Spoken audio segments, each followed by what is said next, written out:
Yeah, just a quick video from UKHHN.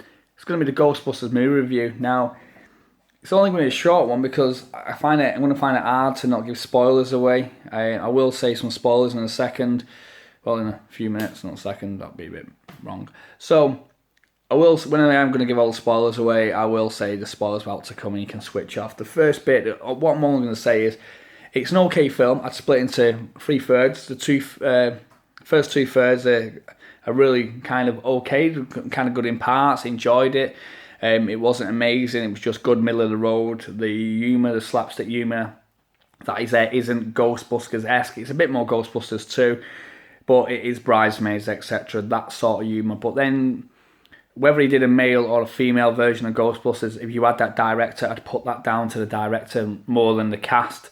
Obviously, he has hired that cast because he knows they can portray that sort of humour and carry it. That being said, this film, the trailer starts off, and the trailers for the film are all female films. It was Bridget Jones' Baby was the one that I remember seeing, which then I just kind of switched off my brain. So that is the audience it's aimed at. The jokes were really female heavy, and all the jokes. Chris Hemsworth was the butt of all the jokes, and they made him so stupid in the film. Like, I just kind of didn't understand that part. That's not really a spoiler, but just more of an observation. I do believe they would have made any female more stupid in the film. It could have evened out, but he was just so dumb. It was kind of a bit like, oh well, Whereas in the original, Janine's actually quite street smart. She's got a bit of a attitude to her, and she portrayed quite well. Whereas Chris Hemsworth was the dumbest person I've ever seen. The guy can't answer the phone, etc.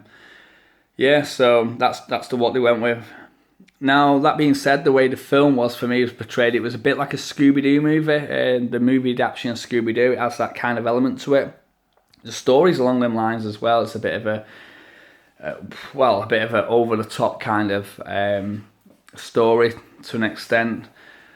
I'm trying to go into it without giving too much away. So what I would say is go and watch it if you're into Ghostbusters. Make your own mind up, make your own judgment on it. It's an okay film. It's not. There's worse films out there, but there's better films out there. It's not going to leave a legacy behind it. It's just a reboot, rehash that goes down with a lot of the other films that have been rebooted, rehashed. They're never going to be as good as original, so you need to drop that one. Because that goes for a lot, well, most, I'll probably say 95% of reboots or remakes. It just doesn't compare. It's not going to compare. It's nothing to do with the women, I don't think. It's just the humour's not the same.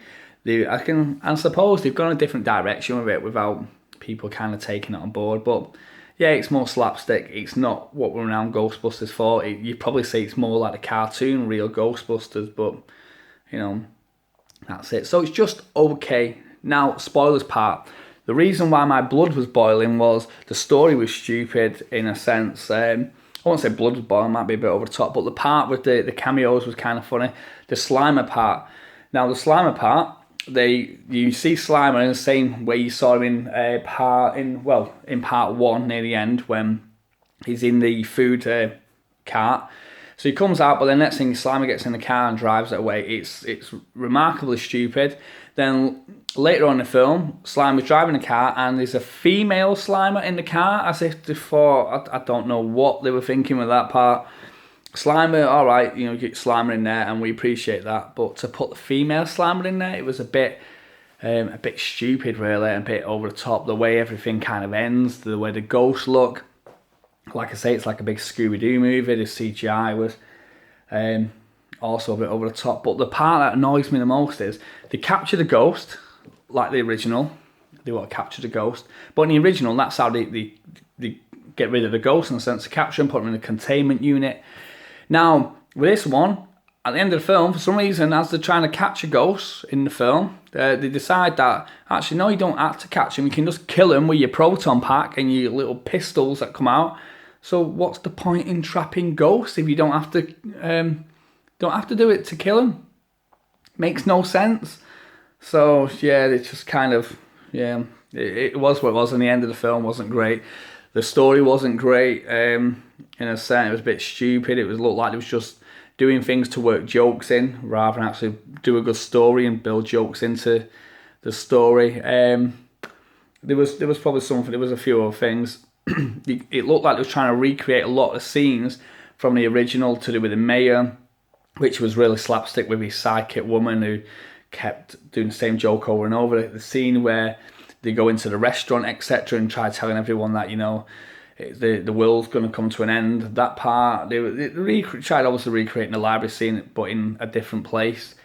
It just it wasn't good for me, and I just thought they kind of rebooted some of the scenes, and they just went a bit over the top. Like I say, go and watch it, make your mind up, and if you have watched it, you know, comment below, agree, disagree, you know, feel free to. It's your own opinion. I just kind of thought it was a bit too slapstick for me, and the story was a bit, and the final third let it down. So from me, goodbye. Appreciate your time. Thank you.